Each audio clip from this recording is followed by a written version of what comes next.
Jumpa kembali di Ngulik Alkitab. Saya Pendeta Mestika Hulu akan memandu bincang kita dalam ngulik ini. Kali ini kita akan mengulik Injil Yohanes pasal 12 ayat 1-8. Tema kita kali ini sangat menarik. Tak ada yang terlalu mahal untuk ungkapkan cinta. Untuk mengulik teks ini dan tema yang menarik ini telah hadir bersama kita di ujung Zoom. Ada Bapak Pendeta Nathanael Setiadi. Halo Pak, apa kabar? Baik, sehat. Terima kasih Pendeta Tika. Salam untuk Bapak Ibu pemirsa Ngulik Alkitab. Terima kasih atas kesediaan Bapak untuk menjadi narasumber Ngulik Alkitab kembali. Sahabat, Bapak Pendeta Nathanael Setiadi saat ini melayani sebagai pendeta jemaat dengan basis pelayanan di GKI Kayu Putih, dan beliau juga merupakan sekretaris 2 BPMSW GKI Sinwil Jabar. Jadi kita sungguh berterima kasih beliau meluangkan waktu untuk berbagi bersama kita apa yang mau dikatakan Yohanes 12 ayat 1-8 ini bagi kita.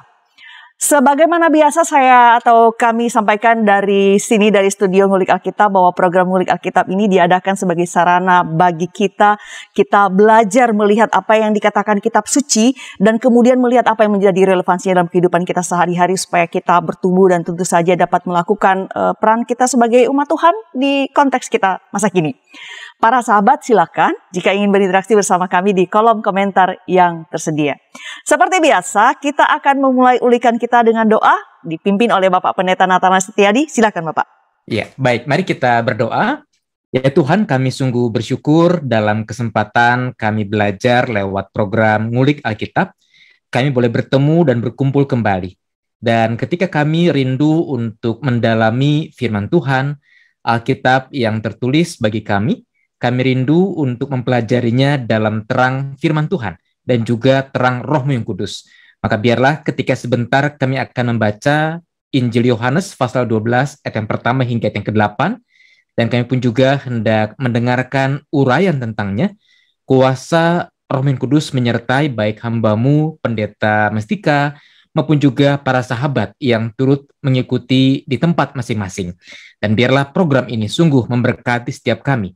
Dan kami tidak sekedar menjadi pendengar firman Tuhan, kami juga bersedia untuk menjadi pelaku-pelaku firman Tuhan. Dalam nama Tuhan Yesus Sang Penebus, firman yang hidup, kami serahkan doa ini. Amin. Amin. Sahabat, saya akan membacakan Yohanes pasal 12 ayat 1-8 dari studio. Silakan para sahabat juga dengan Alkitab masing-masing, dan Pak Pendeta Nathanael juga di sana di ujung Zoom dengan Alkitabnya. Yohanes pasal 12 ayat 1-8 saya bacakan. Lembaga Alkitab Indonesia memberikan judul bagi perikop ini, Yesus diurapi di Betania. 6 hari sebelum Paskah, Yesus datang ke Betania, tempat tinggal Lazarus yang dibangkitkan Yesus dari antara orang mati. Di situ, diadakan perjamuan untuk dia dan Marta melayani, sedang salah seorang yang turut makan dengan Yesus adalah Lazarus. Maka Maria mengambil setengah kati minyak narwastu murni yang mahal harganya, lalu meminyaki kaki Yesus dan menyekanya dengan rambutnya, dan bau minyak semerbak di seluruh rumah itu. Tetapi Yudas Iskariot, seorang dari murid-murid Yesus yang akan segera menyerahkan dia, berkata, "Mengapa minyak narwastu ini tidak dijual 300 dinar dan uangnya diberikan kepada orang-orang miskin?" Hal itu dikatakannya bukan karena ia memperhatikan nasib orang-orang miskin, melainkan karena ia adalah seorang pencuri. Ia sering mengambil uang yang disimpan dalam kas yang dipegangnya. Maka kata Yesus, "Biarkanlah dia melakukan hal ini mengingat hari penguburanku. Karena orang-orang miskin selalu ada pada kamu, tetapi aku tidak akan selalu ada pada kamu." Itu 8 teks yang ayat yang akan kita ulik pada kesempatan ini dengan narasumber kita Bapak Pendeta Nathanael Setiadi. Saya mau langsung ke Pak Pendeta nih di ujung Zoom. Teks yang barusan saya baca Yohanes 12 ayat 1-8, para sahabat juga mengikuti dari tempat masing-masing.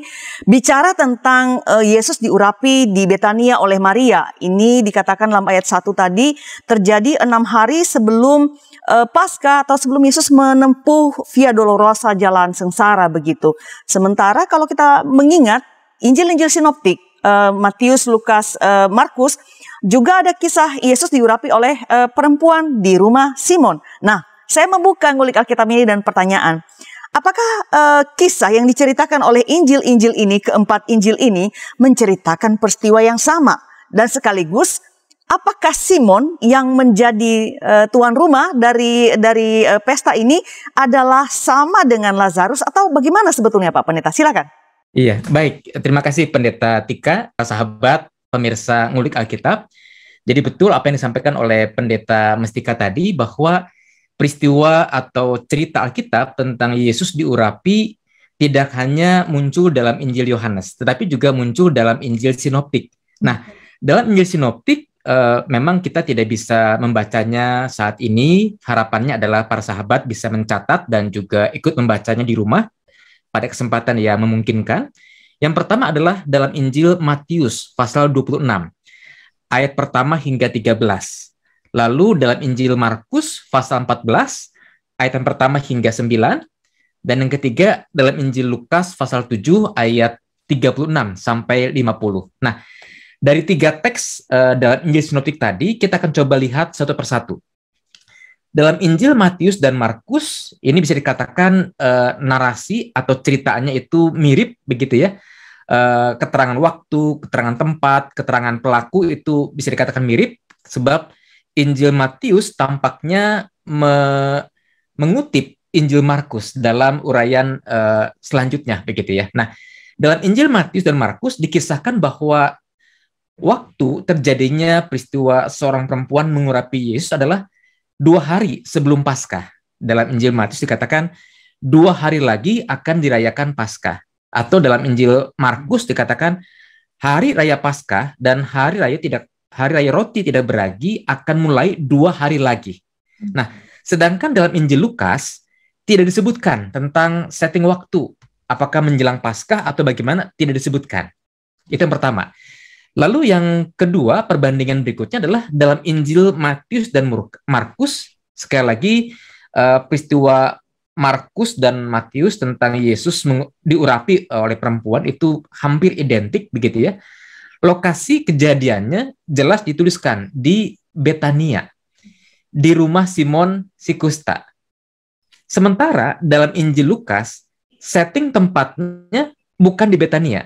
Tampaknya di daerah Galilea. Sebab kalau kita membaca Injil Lukas pasal 7, bagian awal begitu, dikisahkan setting lokasinya di daerah Kapernaum. Kapernaum sendiri adalah sebuah kota yang ada di Galilea, begitu ya. Nah, tuan rumah yang dibicarakan dalam Injil Lukas pasal 7 adalah orang Farisi yang juga bernama Simon. Nah, apakah Simon dalam Injil Lukas sama dengan Simon dalam Injil Markus Matius? Nanti kita akan pelajari itu. Nah, berikutnya Bapak Ibu, dalam Injil Matius dan Markus, perempuan yang datang mengurapi Yesus tidak bernama. Perempuan ini dikatakan perempuan anonim, ya, sebagai untuk mempermudah kita, katakanlah dia perempuan anonim yang tidak bernama. Lalu dalam Injil Lukas, perempuan anonim, perempuan tidak bernama tersebut ternyata diberikan juga keterangan lebih lanjut, yaitu perempuan yang terkenal sebagai seorang berdosa. Ya, nah sampai di sini kita dapat menarik kesimpulan awal bahwa ada 2 peristiwa yang berbeda yang dilukiskan oleh Injil Markus Matius. Ini sama begitu, setting waktunya 2 hari sebelum Paskah, pelakunya perempuan anonim, tuan rumahnya Simon orang kusta begitu ya. Lokasinya di Betania. Sementara dalam Injil Lukas ada tuan rumah yang berbeda, seorang Farisi, namanya sama Simon, tapi tempatnya di Galilea, dan pelaku pengurapan adalah seorang perempuan yang berbuat dosa begitu ya. Nah, sementara dalam Injil Yohanes pasal 12 yang kita baca tadi, setting waktunya tadi Pendeta Tika sudah katakan 6 hari sebelum Paskah. Lokasinya memang di Betania, sama dengan lokasi peristiwa pengurapan dalam Injil Markus dan Matius. Tapi tuan rumahnya beda. Tuan rumahnya adalah satu keluarga, Lazarus, Maria, dan juga Marta. Dan dikisahkan Maria lah ya yang mengurapi Yesus dengan minyak narwastu yang mahal. Kalau dalam Injil Sinoptik perempuan itu anonim, ya, dan besar kemungkinan dalam Injil Sinoptik itu 2 perempuan yang berbeda. Nah, dalam Injil Yohanes perempuan itu bernama, yaitu Maria. Lalu perhatikan lagi Injil Sinoptik. Perempuan yang datang ke rumah Simon, baik Simon si kusta ataupun juga Simon orang Farisi adalah perempuan yang datang dari luar masuk ke rumah tersebut, rumah di mana ada perjamuan bagi Yesus, lalu mengurapi kaki Yesus. Sementara dalam Injil Yohanes kita perhatikan bahwa perempuan yang mengurapi kaki Yesus tidak lain dan tidak bukan adalah Maria, yang notabene adalah nyonya rumah, penyelenggara perjamuan makan. Ya, jadi kesimpulan ini mau mengatakan bahwa tampaknya ada 3 peristiwa, ada 3 kisah di mana Yesus diurapi oleh 3 perempuan yang berbeda-beda. 2 diantaranya punya setting waktu yang jelas, yaitu 6 hari sebelum Paskah, ya, di Betania, dan juga 2 hari sebelum Paskah juga di Betania oleh perempuan dan keluarga yang berbeda atau tuan rumah yang berbeda begitu. Sementara dalam Injil Lukas tidak cukup jelas setting waktunya begitu ya. Tempatnya kemungkinan besar di Galilea. Nah, lalu 3 perempuan yang sama-sama mengurapi Yesus pada waktu yang berbeda-beda tadi, ternyata kalau kita perhatikan punya 3 karakter yang unik. Yang pertama adalah perempuan anonim dalam Injil Matius dan Markus. Kita nggak tahu siapa dia. Yang kedua dalam Injil Lukas, perempuan itu dikatakan perempuan yang terkenal berdosa. Dosanya apa? Kita tidak tahu. Tapi kemungkinan besar kaitan itu dengan perzinahan atau katakan dosa seksual. Beberapa penafsir mengkaitkan itu dengan dosa seksual. Walaupun kita tidak tahu persis dosa apa yang dilakukan oleh perempuan ini. Nah, yang ketiga, dalam Injil Yohanes 12 tadi dikatakan pelaku pengurapan itu adalah Maria, saudari Marta dan saudari Lazarus. Dan kita mengenal tokoh Maria ini sebagai perempuan yang saleh. Jadi masing-masing perempuan itu punya karakteristik berbeda-beda. Ada perempuan anonim, entah siapa dia, ada perempuan berdosa, ada perempuan yang saleh. Nah, yang mau dikatakan adalah bahwa siapapun diri kita, kita punya kesempatan yang sama untuk mengungkapkan cinta kasih kita kepada Tuhan Yesus. Itu yang mau dikatakan dari kisah-kisah pengurapan Yesus oleh para perempuan. Baik, sekiranya itu menarik ya Pak Pendeta bahwa pesan terakhir tadi itu bahwa siapapun diri kita, ketiga perempuan ini mewakili kita bahwa siapapun kita, bahkan kita dianggap anonim sekalipun, tidak dianggap berarti ya, atau kita dikatakan berdosa sekalipun, atau cukup jelas statusnya. Kita akan lihat nanti ya Maria, saudara Marta ini statusnya bagaimanapun, tapi kita punya kesempatan yang sama untuk menyatakan cinta pada Tuhan. Saya pikir itu apa ya, sebuah statement yang cukup membesarkan hati kita gitu loh, bahwa kita tidak di-exclude oleh Tuhan, kita semua punya tempat untuk memuliakannya. Oke. 3 perempuan mengurapi kaki Yesus. Saya pikir itu luar biasa seperti yang barusan saya katakan tadi, mengutip Pak Pendeta bahwa itu sebuah sebuah inklusif, bahkan mungkin melampaui itu ya, kita diundang semua untuk dan diizinkan, diberi tempat untuk mengasihi Tuhan dengan cara kita masing-masing, bahkan orang yang paling tidak dianggap sekalipun anonim. Oke, itu baru tentang para perempuan Pak Pendeta. Tadi ada lagi nih di sini. Bapak sudah sempat tadi mengatakan begini, ada loh yang jadi tuan rumah. Nah, ini Simon dan Lazarus. Yang mau saya tanyakan ke Pak Pendeta selanjutnya adalah, apakah 2 orang ini adalah orang yang sama, Simon dan Lazarus ini, tapi kadang-kadang kan ada alias ya. Misalnya saya dipanggil apa, misalnya di rumah, tapi di luar rumah saya dipanggil apa. Apakah memang begitu tuh orang berbeda Pak Pendeta, Simon dan Lazarus ini? Baik. Terima kasih Pendeta Tika. Nah, para sahabat ngulik Alkitab, pertama kita akan coba cermati dulu nama Simon ya.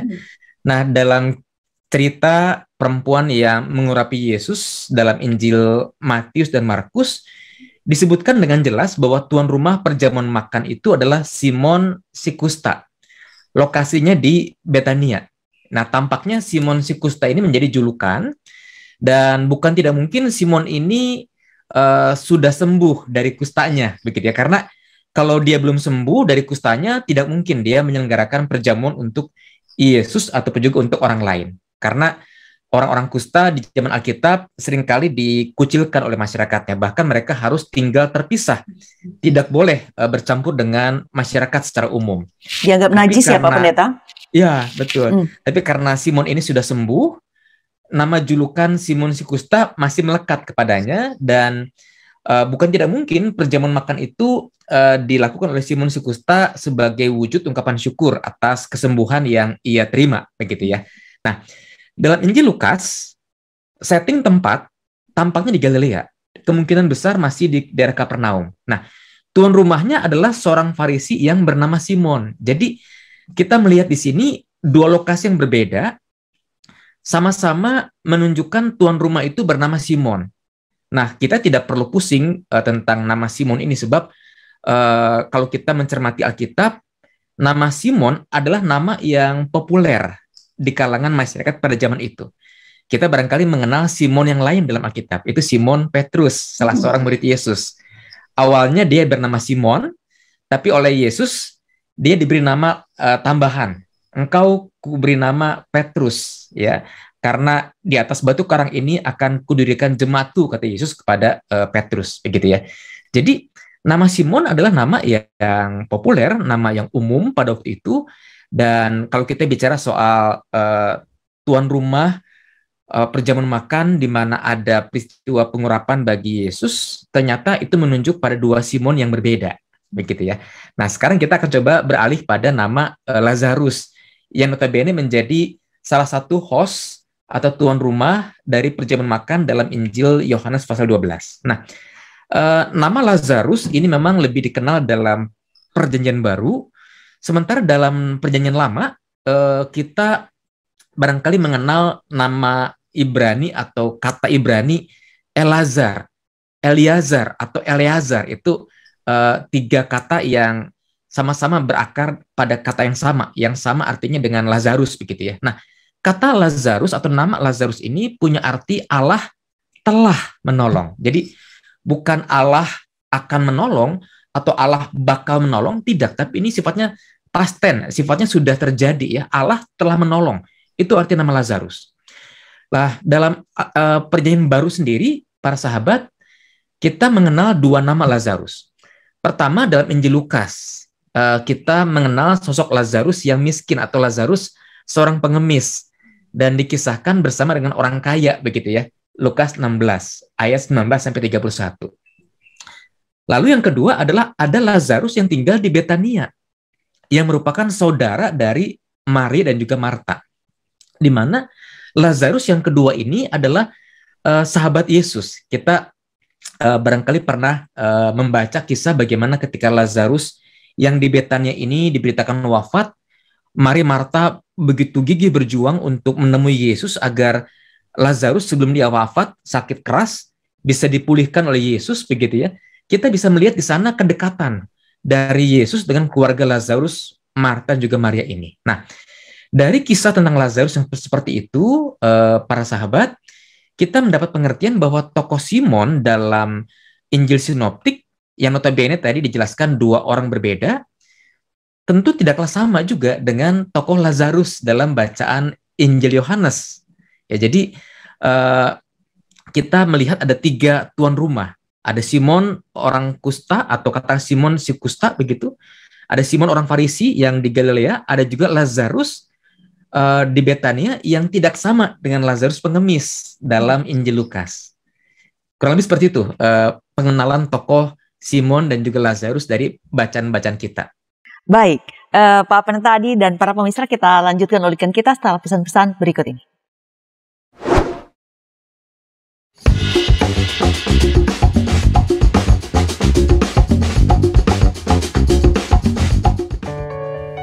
Sahabat, YKB GKI TV menayangkan program baru yaitu Balada, bedah lagu dan aransemen di channel Bedah Lagu. Program ini tayang secara premier 2 minggu sekali setiap hari Sabtu jam 8 malam. Jangan lupa like, subscribe, dan bagikan kepada sebanyak mungkin orang. Tuhan memberkati.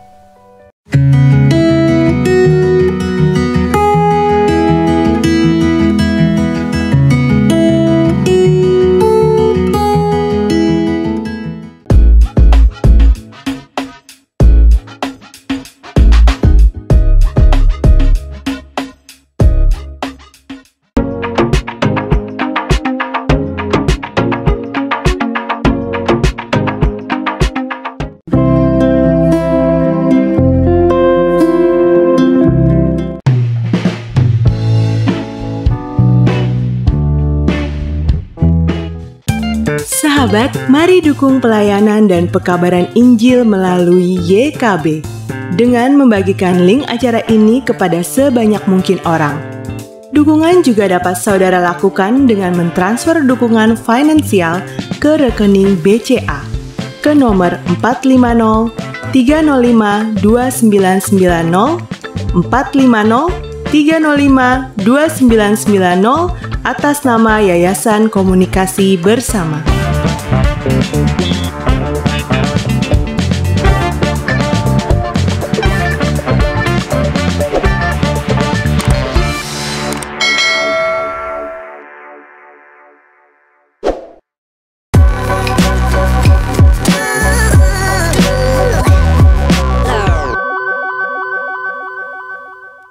Terima kasih sahabat, masih bersama kami di Ngulik Alkitab. Saya Pendeta Mestika Hulu dan narasumber kita Bapak Pendeta Nathanael Setiadi yang terhubung via Zoom. Kita sedang mengulik Yohanes pasal 12 ayat 1-8 dengan tema yang menarik, tentu saja tidak ada yang terlalu mahal untuk ungkapkan cinta. Kiranya para sahabat menyimak penjelasan demi penjelasan yang kita uraikan di sini dalam Ngulik Alkitab kali ini.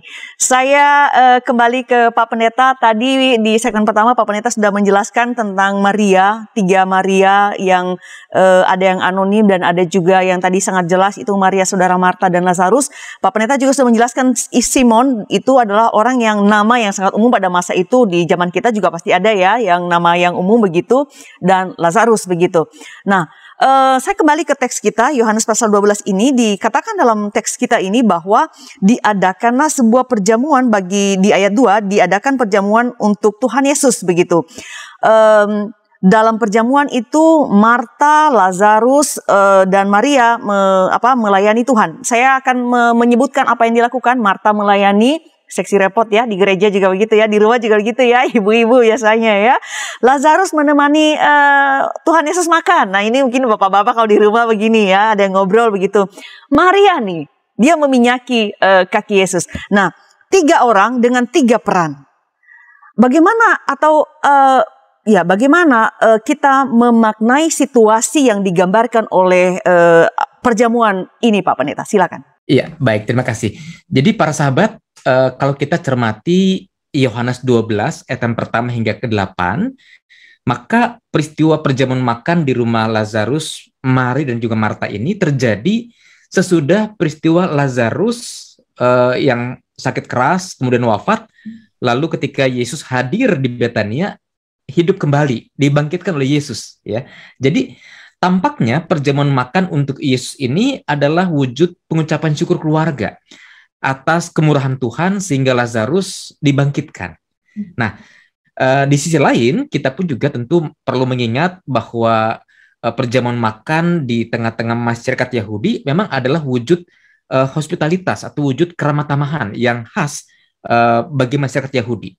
Kita barangkali bisa mengingat kisah dalam Perjanjian Lama ketika Abraham sedang berkemah di luar kota Sodom Gomora begitu, lalu ada 3 orang tamu yang melintas depan pintu kemahnya yang notabene adalah malaikat. Ternyata Abraham itu meminta 3 orang ini untuk mampir ke kemahnya. Bahkan Abraham menjanjikan untuk menyuguhkan sesuatu, tapi ternyata yang disuguhkan lebih daripada yang dijanjikan. Ya, itu wujud keramah tamahan masyarakat pada zaman itu. Bahkan kalau kita cermati budaya Asia atau bahkan lebih khusus budaya Indonesia, peristiwa menyuguhkan tamu makanan, entah itu makanan ringan atau makanan berat, adalah bagian dari keramah tamahan kita sebagai orang Indonesia, begitu ya. Nah, tampaknya Lazarus, Marta, Maria pun juga mengadakan perjamuan. Bukan semata-mata soal hospitalitas, tapi karena mereka mau bersyukur atas kebaikan Tuhan Yesus menyembuhkan, membangkitkan kembali Lazarus. Nah, dalam cerita kita, ketiga tuan dan nyonya Roma ini ternyata berbagi peran, persis seperti yang tadi disampaikan oleh Pendeta Tika. Lazarus dikatakan menemani Yesus makan, karena bagaimanapun tentu perlu ada yang duduk makan bersama begitu ya dengan Yesus. Lalu Marta mengambil posisi untuk melayani perjamuan makan tersebut. Dan dalam sebuah perjamuan makan tentu memang harus ada yang bisa melayani meja. Dan Marta mengambil posisi itu, ya. Karena kita bisa bayangkan kalau semuanya ikut makan, lalu ada anggur, ada roti, ada lauk yang habis, siapa yang akan ambil gitu kan? Siapa yang akan melayani? Nah, Marta mengambil peran untuk melayani Yesus dan bukan tidak mungkin ada murid-muridnya yang turut serta. Nah, sementara Maria melakukan hal yang lain. Dikatakan bagaimana ia mengambil setengah kati minyak narwastu yang sangat mahal untuk meminyaki kaki Yesus dan menyeka dengan rambutnya Maria. Nah, kita perhatikan dari uraian ini, para tuan dan nyonya rumah, Lazarus, Marta, dan juga Maria, masing-masing sama-sama menunjukkan cinta mereka kepada Yesus dengan sikap dan tindakan yang berbeda-beda. Dan di sini kita tidak perlu mempertandingkan mana sih di antara Lazarus, di antara Marta, di antara Maria, mana sikap yang lebih baik, gitu. Mana sikap yang lebih mulia? Apakah Maria yang meminyaki Yesus karena barang yang dia bawa sangat mahal? Tidak. Ya, kalau kita perhatikan uraian dalam Injil Yohanes, baik Lazarus maupun Marta maupun juga Maria masing-masing punya tindakan yang khas, punya sikap yang khas dalam mencintai Yesus, dalam mengungkapkan terima kasih kepada Yesus. Dan ketiga-tiganya sama-sama berangkat dari rasa cinta kasih yang mereka miliki kepada Yesus sebagai guru, sebagai Tuhan, dan juga sebagai sahabat mereka. Demikian kurang lebih pemaknaan dari tiga sikap yang ditunjukkan oleh para tuan dan nyonya rumah ini. Pak Pendeta Adi, itu sungguh sangat menarik ya, saya kira penjelasan atau penutup penjelasan Pak Pendeta Adi bahwa tidak perlu mempertandingkan. Saya mencatat di sini karena itu menarik saya kira, dan saya mau supaya menggaris bawah itu bagi para pemirsa Ngulik Alkitab, tidak perlu mempertandingkan siapa yang lebih baik dalam melayani atau mengasihi Tuhan. Kita semua punya cara, dan Tuhan semua sama seperti para perempuan tadi, kita semua di ekspresi cinta kita diterima oleh Tuhan. Saya tangkap itu ya Pak Pendeta ya. Iya, betul. Baik, saya melanjutkan pertanyaan saya ke Pak Pendeta Adi. Tadi Pak Pendeta Adi sudah menjelaskan bahwa ada 3 perempuan yang mengurapi Yesus dengan keunikan mereka masing-masing. Ada yang anonim, lalu ada yang jelas, mungkin dengan status sosial yang cukup baik seperti Maria, saudara Lazarus dan Marta ini.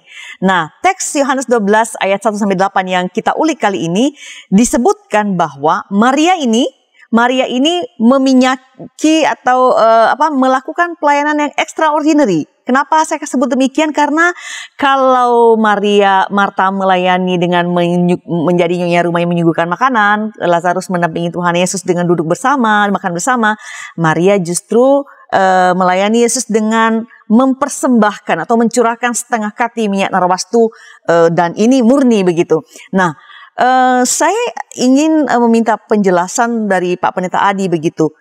Apa sih minyak narwastu ini dan mengapa harganya sangat mahal, dan mengapa pula sih Maria ini, seperti kata Yudas nantinya, kenapa sih dia harus mempersembahkan minyak narwastu ini? Silakan Pak. Iya, baik, terima kasih Pendeta Tika. Para sahabat, kita perhatikan lebih dulu ukuran berat dari yang dipakai oleh penulis Injil Yohanes. Ya, dikatakan setengah kati minyak narwastu. Nah, 1 kati itu setara dengan 654 gram. Jadi setengah kati kita bisa bayangkan 327 gram. Sebuah berat yang ya cukup berat begitu ya. Dan dikatakan oleh Yudas Iskariot, ini harganya kalau dijual bisa laku 300 dinar. Nah, dalam Alkitab, terutama dalam bagian kamus Alkitab, dikatakan bahwa 1 dinar itu adalah upah pekerja 1 hari. Jadi kalau harga setengah kati minyak narwastu setara dengan upah 300 hari orang bekerja, itu berarti harganya itu hampir setahun seseorang itu bekerja gitu ya. Dan kalau kita hitung rupiahnya saat ini, katakanlah kalau UMP 4,5 juta begitu ya, 30 hari, katakanlah berarti 1 hari kerja itu kan sekitar 150.000. Nah, berarti minyak narwastu setengah kati itu setara dengan 45 juta ya. Mahal. Jadi, ya. Bayangkan jumlah yang sangat banyak dan sangat mahal untuk minyak wangi ya, narwastu yang dipakai oleh Maria tersebut. Nah, karena minyak narwastu ini sangat mahal harganya, maka para pedagang atau masyarakat suka mengoplos, suka mencampur minyak narwastu dengan air begitu ya, supaya harganya bisa lebih murah, lebih terjangkau, walaupun kualitasnya itu beda dengan yang murni. Nah, sementara Maria memilih untuk mengambil dikatakan minyak narwastu yang murni yang dipakaikan untuk mengurapi kaki Yesus. Nah, seperti apa sih minyak narwastu ini? Minyak narwastu merupakan ekstrak dari salah satu rempah atau tanaman dalam dunia di Timur Tengah. Banyak memang di India Utara, banyak juga di pegunungan Himalaya, tapi tumbuh juga di sebagian Timur Tengah, begitu ya, di Israel, di Palestina. Ekstrak dari tanaman ini lantas menghasilkan minyak yang sangat harum, sangat wangi, sehingga memang disebut dengan sebagai minyak wangi, begitu ya. Nah, karena wanginya yang harum tersebut, maka minyak ini disimpan di tempat minyak buli-buli bentuk dari bahan pualam, supaya aroma yang dimiliki oleh minyak ini dapat tetap terjaga, ya, tidak menguap begitu saja, begitu. Dan minyak narwastu ini banyak dipakai sebagai alat untuk mengurapi seorang raja, seorang imam. Bisa juga karena aromanya yang sangat wangi, minyak ini dipakai sebagai parfum. Sebagian narwastu dipakai juga sebagai obat, dan juga narwastu ini dipakai untuk kepentingan keagamaan, ya, untuk katakanlah aroma-aroma atau dupa-dupa yang mereka persembahkan untuk Allah, atau untuk katakanlah yang tidak mengenal Allah Israel kepada dewa-dewinya, begitu. Nah, lalu karena minyak narwastu ini juga punya aroma yang khas, maka pada zaman lalu dipakai juga untuk semacam aromaterapi, ya. Kalau di zaman sekarang kan kita suka memiliki entah itu lilin atau cairan tertentu yang baunya enak, itu menjadi aromaterapi. Nah, di zaman lalu sudah ada model-model aromaterapi seperti yang kita kenal sekarang, dan menggunakan narwastu sebagai bahannya, begitu. Nah, karena itulah minyak ini karena multifungsi, begitu ya, untuk pengobatan, untuk mengurapi raja, mengurapi imam, dan minyaknya aromanya sangat wangi. Ini menjadikan narwastu sebagai barang yang mahal pada zaman itu, begitu. Baik. Multifungsi, banyak kegunaan, bahkan bisa menjadi obat dan dipakai juga dalam ritual keagamaan. Maria menggunakan minyak yang multifungsi dan mahal ini untuk meminyaki kaki Yesus dan menyekanya dengan rambutnya. Nah, ini bicara tentang narwastu yang mahal, menyekanya dengan rambutnya. Bagi seorang perempuan nih, rambut saya ini nggak terlalu panjang, tapi rambut adalah sesuatu yang berharga. Bahkan banyak orang menganggap rambut itu sebagai mahkota bagi perempuan. Karena itu keindahan rambut dijaga, didandani sedemikian rupa sehingga itu bisa bisa memperlihatkan atau mencerminkan kecantikan seorang perempuan. Yang mau saya tanyakan ke Pak Pendeta Adi nih, dalam rangkaian ngulik kita kali ini, apa artinya atau maknanya Maria sudah mempersembahkan minyak yang sangat mahal ini kepada Tuhan, dan kemudian dia menyekanya pula dengan rambutnya. Apa makna ini, Pak Pendeta, supaya kita para pemirsa ngulik Alkitab memahaminya juga dengan baik? Terima kasih, Pendeta Tika. Ya, para sahabat ngulik Alkitab, betul ya yang dikatakan oleh Pendeta Mestika, bahwa kalau kita bicara soal rambut, apalagi rambut bagi seorang perempuan, maka rambut itu menjadi seperti mahkota. Dijaga keindahannya, ada perawatan khusus untuk rambut, begitu ya. Dan bisa dikatakan rambut itu menjadi lambang kehormatan seorang perempuan. Tetapi dalam bacaan kita dikatakan Maria itu merelakan rambutnya untuk dipakai menyeka kaki Yesus yang sudah dilumuri oleh minyak narwastu, begitu. Jadi pertama kita bayangkan rambut sebagai mahkota seorang perempuan, lambang kehormatan, dipakai untuk menyeka, untuk mengelap kaki Yesus. Nah, kaki sendiri bukankah bagian tubuh yang mudah kotor? Oleh karena debu. Sebab pada zaman itu orang-orang tidak mengenal sepatu, belum ada sepatu ya. Yang ada adalah kasut. Kasut itu seperti sendal gitu kan. Jadi ada bagian kaki yang tetap terbuka. Nah, karena terbuka maka debu-debu mudah menempel. Nah, karena itu kita bisa membayangkan bahwa bagaimana Maria menggunakan rambut lambang kehormatan dalam dirinya untuk mengurapi kaki Yesus, untuk menyeka kaki Yesus. Apa yang kotor dalam ini kaki diurapi, diminyaki dengan bagian tubuh yang hormat, bagian tubuh yang mulia.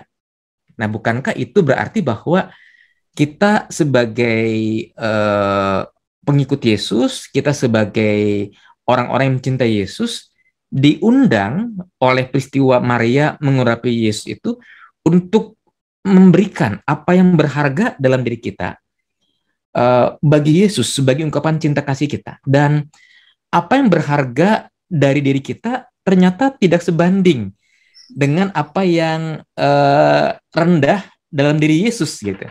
Dalam diri Yesus katakanlah yang rendah adalah kaki. Tapi pemberian kita tetaplah tidak sebanding dengan apa yang mulia dalam diri kita, tetaplah tidak sebanding dengan apa yang rendah dalam diri Yesus.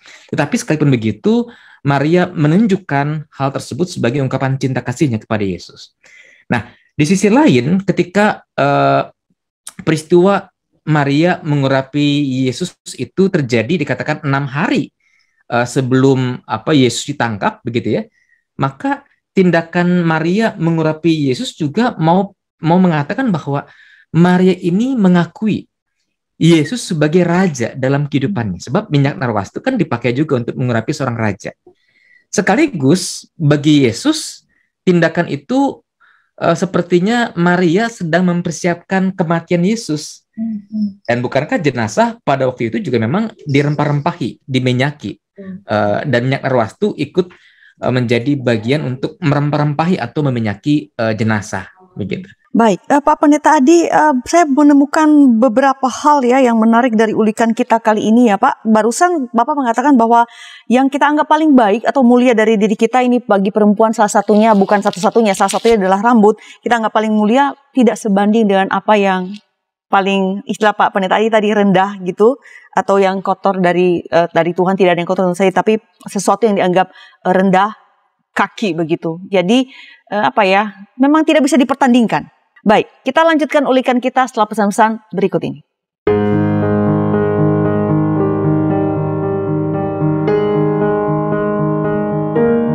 Sahabat, kami mengucapkan terima kasih karena sudah menjadi mitra pekabaran Injil di channel YouTube YKB GKI TV. Untuk mempermudah sahabat berlangganan dan menyaksikan program renungan berbahasa daerah, maka pada bulan November ini kami membuat channel YouTube YKB berbahasa daerah. Channel ini khusus diisi program-program berbahasa daerah yang ada di Indonesia. Diingat ya sahabat, mulai bulan ini program seperti Basa-Basa Dede bahasa Nias, Palam Oroha bahasa Toba, Pepalem Pusuh bahasa Karo, Pamalas Uhur bahasa Simalungun, Pepalem Ate bahasa Pakpak Daeri, Paneis Manah bahasa Sunda, Pangayeming Manah bahasa Jawa, Panadoh Ati bahasa Dayak Ahe, Penyadingan Atei bahasa Dayak Ngaju, Piranai Atei bahasa Dayak Maanyan, Umpama Tana Pena bahasa Toraja, Papan Sungai Naunga bahasa Talaut, Pakateno Unau bahasa Siau, Mari Kasagar Hati bahasa Kupang, Pamaringo Eti bahasa Sumba, Mapalolinekaf bahasa Timur, dan bahasa daerah lainnya akan tayang di channel YouTube YKB berbahasa daerah. Jangan lupa subscribe dan tekan tanda lonceng untuk mendapatkan informasi video terbaru di channel YouTube YKB berbahasa daerah. Terima kasih, Tuhan Yesus memberkati.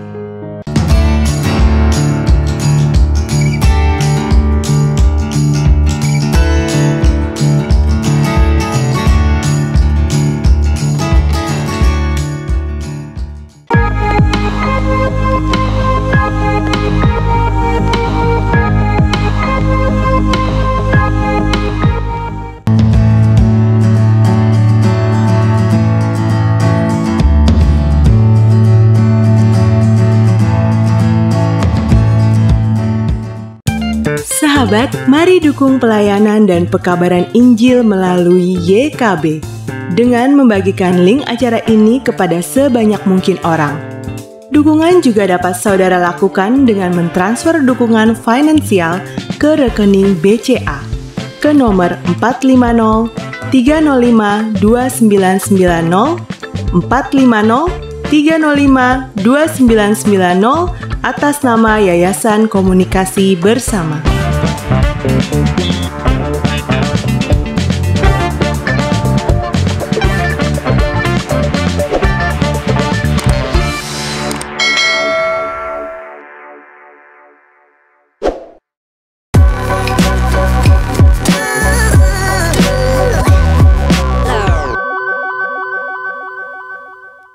Terima kasih masih bersama kami di Ngulik Alkitab. Saya Pendeta Mestika Hulu dan narasumber kita Bapak Pendeta Nathanael Setiadi. Kita mengulik Injil Yohanes pasal 12 ayat 1-8. Tema kita, tak ada yang terlalu mahal untuk ungkapkan cinta. Kita berada di segmen terakhir, segmen ketiga. Jadi mari kita gunakan segmen ini sebaik mungkin untuk meminta Pak Nathanael menyampaikan ulikannya atas teks ini. Saya kembali ke Pak Pendeta dengan pertanyaan tentu saja, Pak. Oke. Pak Pendeta tadi sudah menjelaskan bahwa Maria ini menyeka, mencurahkan minyak narwastu murni ke kaki Tuhan Yesus dan menyekanya dengan rambutnya, sebuah lambang kehormatan, salah satu lambang kehormatan bagi perempuan. Dan Pak Pendeta tadi memberikan catatan yang saya pikir juga patut kita renungkan bahwa yang terbaik dari diri kita tidak sebanding atau tidak dapat diperbandingkan dengan apa yang justru paling rendah yang ada pada diri Tuhan gitu. Itu berarti tindakan Maria itu yang diekspresikannya itu adalah tindakan yang mulia. Bahkan rambutnya pun tidak sungkan untuk diberikan untuk melayani Tuhan. Begitu, saya pakai istilah melayani Tuhan. Ada gerakan cinta kasih hanya karena cinta orang bisa melakukan pengorbanan sedemikian rupa, saya kira ya. Tidak ada yang bisa mengalahkan itu begitu. Nah, jadi cinta kasih melatar belakangi tindakan Maria memberikan, kalau tadi perbandingannya sekarang itu sekitar 45 juta dan ditambah dengan menyekakan rambutnya yang bagi orang nggak boleh disentuh barangkali gitu ya. Ini kan patut diteladani harusnya ya, harusnya. Nah, tapi ada catatannya nih Pak Pendeta. Ada yang namanya Yudas Iskariot, salah satu dari 12 murid Tuhan Yesus, justru nyinyir. Mengapa Pak Pendeta? Ini tindakan mulia yang patut diteladani, tapi dinyinyiri. Kenapa ini Pak? Apa maksudnya ini? Baik, terima kasih Pendeta Tika. Ya, para sahabat ngulik Alkitab, itulah kenyataan hidup kita bahwa ada orang-orang yang selalu bersikap nyinyir terhadap tindakan kebaikan sekalipun, begitu ya. Dan dalam bacaan kita, orang nyinyir itu diwakili oleh tokoh Yudas Iskariot. Nah, nama Yudas memang punya arti yang indah, Bapak Ibu. Artinya adalah Allah dipuji. Tapi ternyata tokoh Yudas Iskariot tidak sejalan begitu dengan arti nama dirinya. Nah, Alkitab, khusus Injil Yohanes, menceritakan lebih jauh kelakuan Yudas Iskariot ini. Bagaimana Yesus mempercayai dia sebagai semacam bendahara, orang yang pegang keuangan di antara rombongan Yesus. Dan mungkin di antara kita ada yang bertanya, loh kok ngapain sih Yesus harus punya seorang bendahara begitu ya? Coba kita lihat dalam Injil Lukas pasal 8 ayat yang pertama hingga ketiga. Nanti para sahabat bisa membacanya sendiri di rumah. Nah, di sana dikatakan bahwa ada sejumlah perempuan yang melayani Yesus dan rombongannya dengan kekayaan mereka. Nah, itu berarti bahwa perlu ada seseorang yang mengelola uang yang mereka punya, yang mereka bawa begitu. Nah, Yudas lah yang dipilih oleh Yesus untuk menjadi peran bendahara. Sayangnya, Yudas Iskariot dalam bacaan kita ternyata adalah sosok yang mudah tergiur oleh godaan material. Bahkan kalau kita baca Injil Yohanes bagian yang lain, Yudas itu dikatakan suka mengambil uang yang dia kelola untuk kepentingan sendiri. Dan apalagi Yudas tahu betul ya tadi harga minyak narwastu itu kalau dikonversikan ke harga sekarang kurang lebih 45 juta. Artinya sangat mahal minyak narwastu murni yang dibawa oleh Maria itu begitu. Kalau saja itu diuangkan begitu ya, bukan tidak mungkin Yudas Iskariot bisa mendapatkan keuntungan darinya karena dia kan suka mengambil uang yang dia kelola begitu. Tapi Yudas memberikan semacam kalimat pembelaan atau kalimat kritikan, kalimat nyinyirnya tadi dengan kata-kata kan kalau dibagikan kepada orang miskin itu bakal berharga gitu ya. Padahal bukan itu tujuannya. Tujuannya adalah untuk sayang banget aku nggak punya kesempatan untuk mengkorupsi uang itu. Kurang lebih itu yang dikatakan oleh Yudas dengan statementnya membela orang miskin. Seolah-olah baik ya Yudas ini ya. Allah dipuji tapi tindakannya nggak memuji Tuhan sama sekali. Oke, Pak Pendeta barusan mengatakan bahwa Yudas Iskariot ini yang arti namanya Allah dipuji ini tapi justru tidak terpuji. Nanti akan terbukti bahwa betapa tidak terpujinya dia menyinyiri tindakan cinta Maria yang dilakukan dengan setulus hati begitu. Lebih parah lagi bahwa dan mungkin banyak orang tertipu begitu ya, ketika orang berpura-pura berpihak pada orang kecil, pada orang lemah, seolah-olah mau berbagi gitu.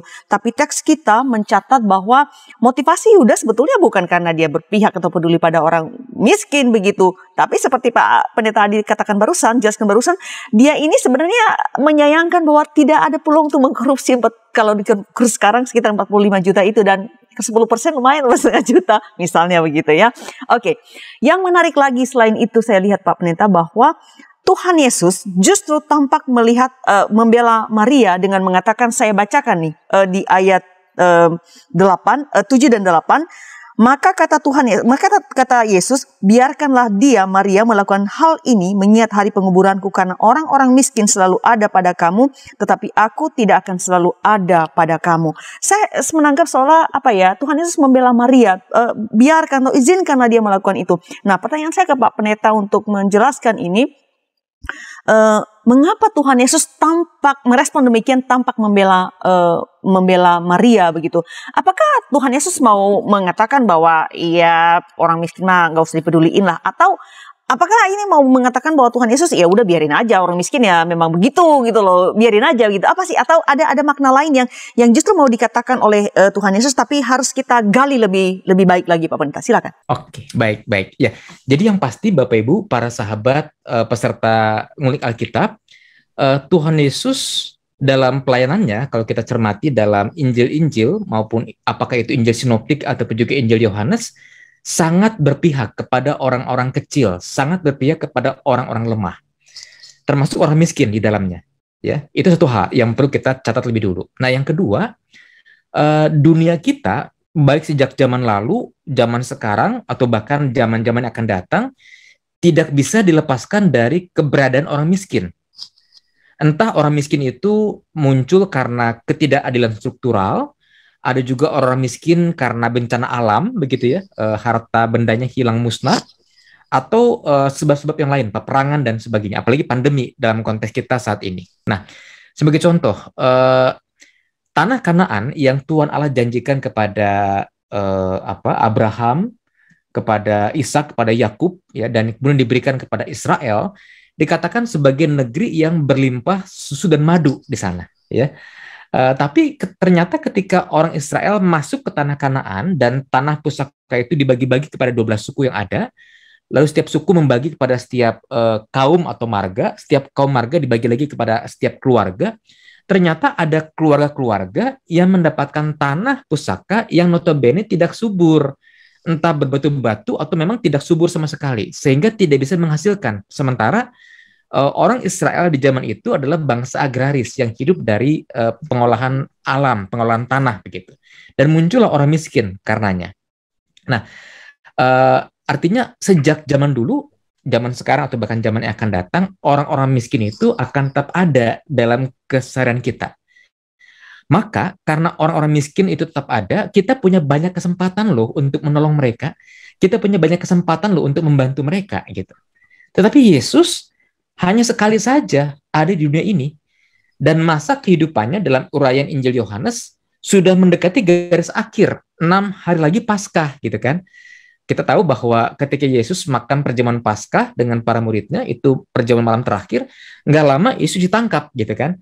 Nah, artinya adalah kesempatan untuk mengungkapkan cinta kasih kepada Yesus menjadi sangat terbatas dalam konteks Injil Yohanes.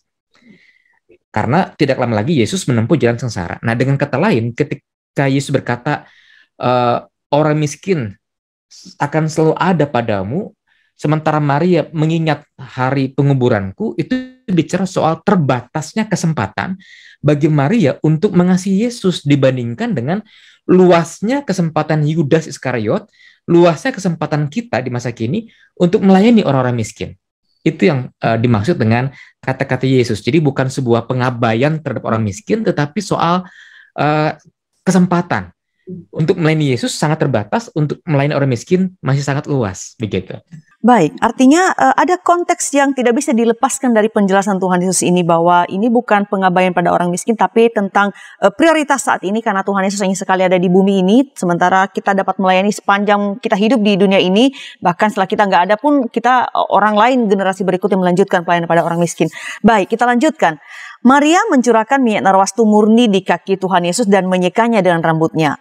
Lompat nih ke masa kini nih di 2022 di mana kita hidup begitu. Kita berada di bulan Februari. Dalam semangat itu saya memakai baju yang agak sedikit berwarna merah begitu. Ini diidentikan dengan bulan Februari, biasa diidentikan dengan bulan cinta atau bulan kasih sayang karena ada Valentine di sana. Karena itu saya coba matchingin gitu sedikit ya biar ada nuansa sedikit begitu. Nah, yang ingin saya tanyakan bukan soal baju nih Pak Pendeta, tapi bagaimana kita melihat Yohanes 12 ayat 1 sampai 8 ini, khususnya tindakan Maria. Apakah ini bisa kita katakan ini adalah sebuah pernyataan cinta, ekspresi cinta, dan tentu saja kita relasikan atau korelasikan relevansikan dalam kehidupan kita sekarang. Silakan Pak. Baik, terima kasih. Jadi kalau kita bicara soal cinta kasih, maka cinta kasih itu kan ada beragam bentuk ya. Ada cinta kasih di antara lawan jenis, atau barangkali kalau kita pernah mendengar bahasa Yunani eros begitu ya. Ada cinta kasih di antara sahabat, persahabatan, pertemanan ya, kita mengenalnya dengan bahasa Yunani philia. Tapi juga ada cinta kasih dalam relasi kita dengan Allah. Nah, kita melihat dalam diri Maria, bagaimana Maria, Marta, dan juga Lazarus itu sudah betul-betul merasakan betapa luar biasa cinta kasih Tuhan Yesus kepada mereka. Apalagi ketika Lazarus yang sakit keras, wafat, kemudian dibangkitkan dari kematian. Tentu itu adalah cinta kasih yang luar biasa yang Maria, Marta, dan Lazarus rasakan. Nah, karena itu sebagai wujud ungkapan syukur mereka akan kebaikan Tuhan, dan sebagai wujud cinta kasih mereka kepada Tuhan, maka mereka masing-masing punya peran untuk melayani. Dan Maria dikatakan mengurapi kaki Yesus dengan minyak narwastu yang mahal. Nah, tokoh yang lain yaitu murid Yesus yang bernama Yudas Iskariot tadi, sekalipun dia sering bersama-sama dengan Yesus dan para murid yang lain, tampaknya tidak menghayati cinta kasih secara luas, melainkan secara sempit, yaitu cinta pada dirinya sendiri.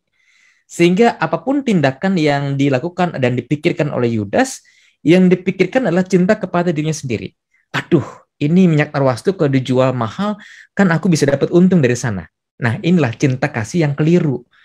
Cinta kasih yang sempit, yang hanya dibatasi kepada diri sendiri.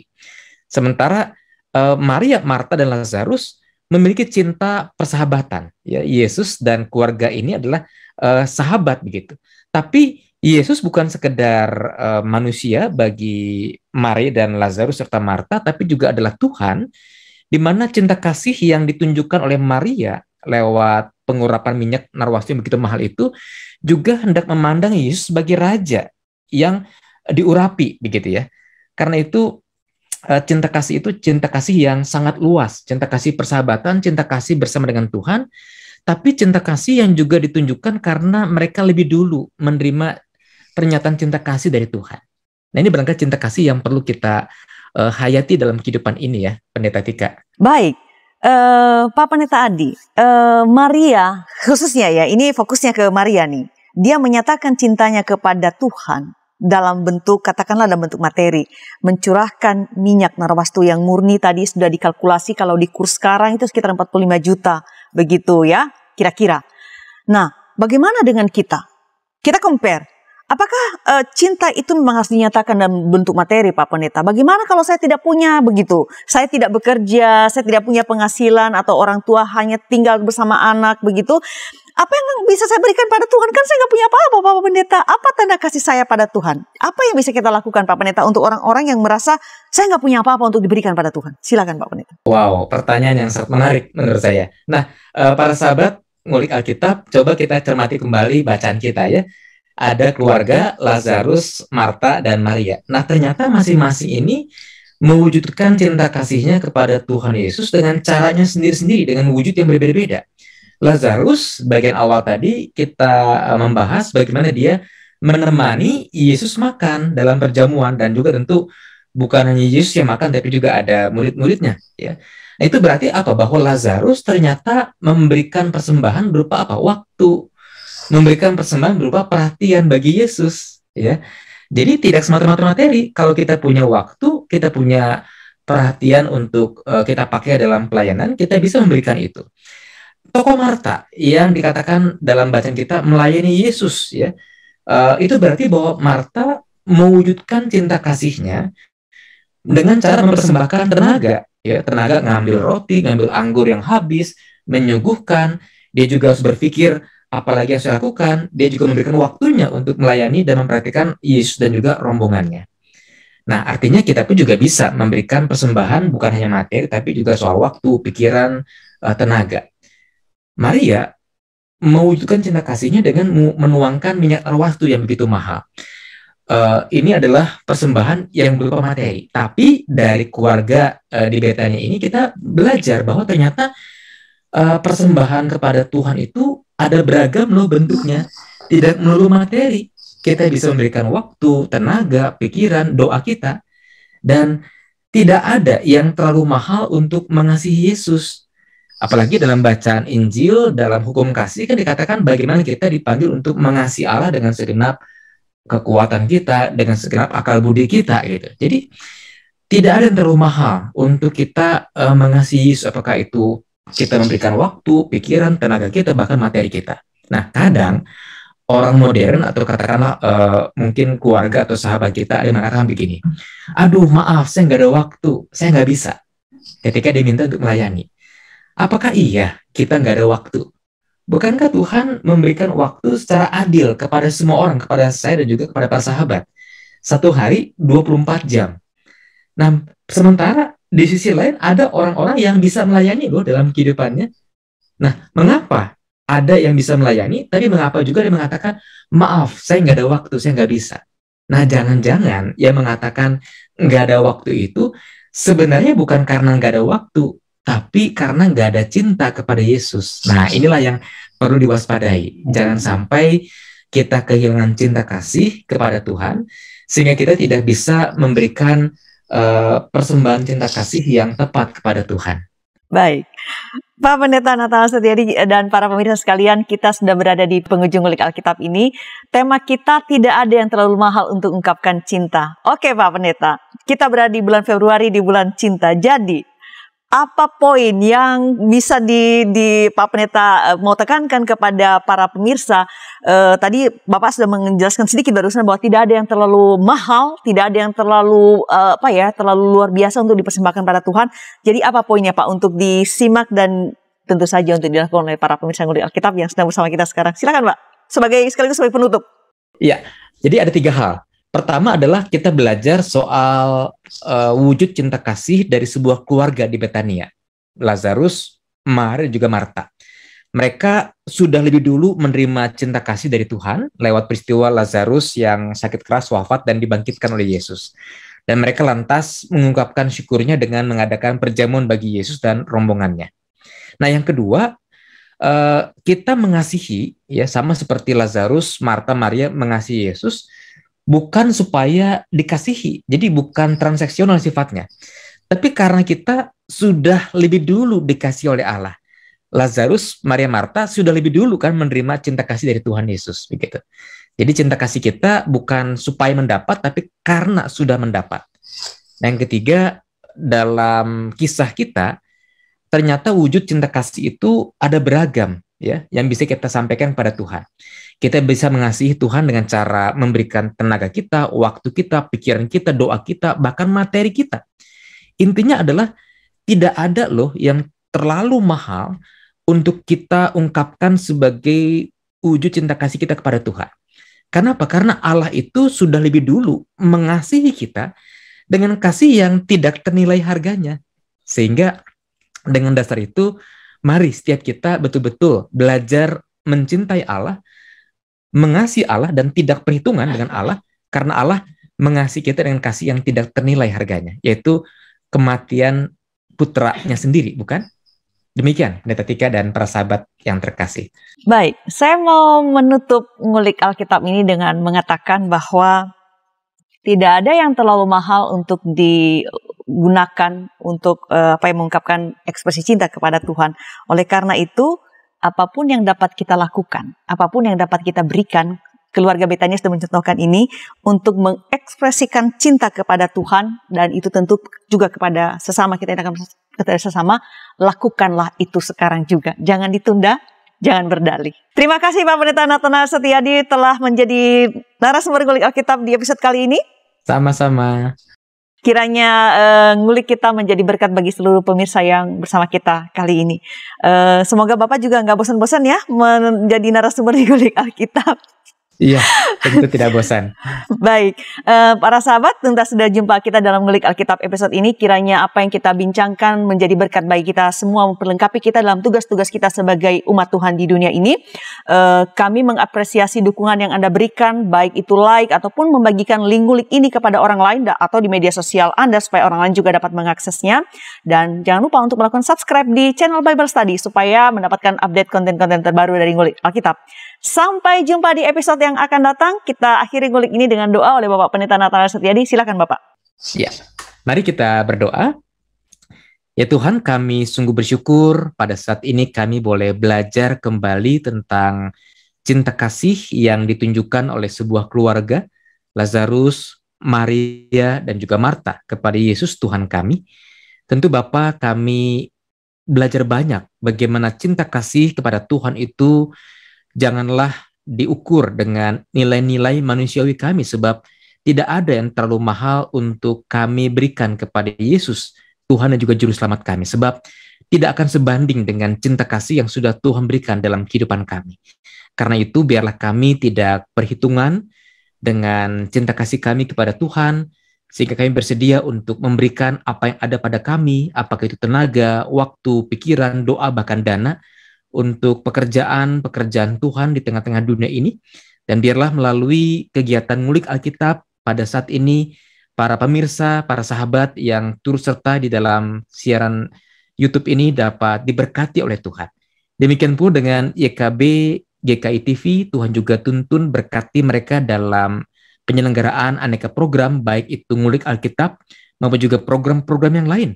Sehingga semakin banyak orang yang diberkati lewat acara Ngulik Alkitab bersama dengan para narasumber yang disajikan. Kami juga bersyukur untuk Pendeta Mastika yang telah menjadi host dalam acara pada saat ini. Biarlah Tuhan juga yang menyertai Pendeta Tika dalam pelayanan di YKB dalam setiap program yang ia tanggung jawabi. Terima kasih Bapak untuk waktu di saat ini. Kami juga bersyukur untuk setiap petugas dari YKB ambil bagian dalam rekaman yang telah menyiapkan banyak hal sehingga tersaji program ini. Biarlah Tuhan pun juga beserta dengan mereka. Kami serahkan ungkapan syukur dan juga permohonan kami hanya ke dalam nama Tuhan Yesus, Juru Selamat dan Penebus yang hidup. Amin. Amin. Sahabat, mari dukung pelayanan dan pekabaran Injil melalui YKB dengan membagikan link acara ini kepada sebanyak mungkin orang. Dukungan juga dapat saudara lakukan dengan mentransfer dukungan finansial ke rekening BCA ke nomor 450 305 2990 450 305 2990 atas nama Yayasan Komunikasi Bersama.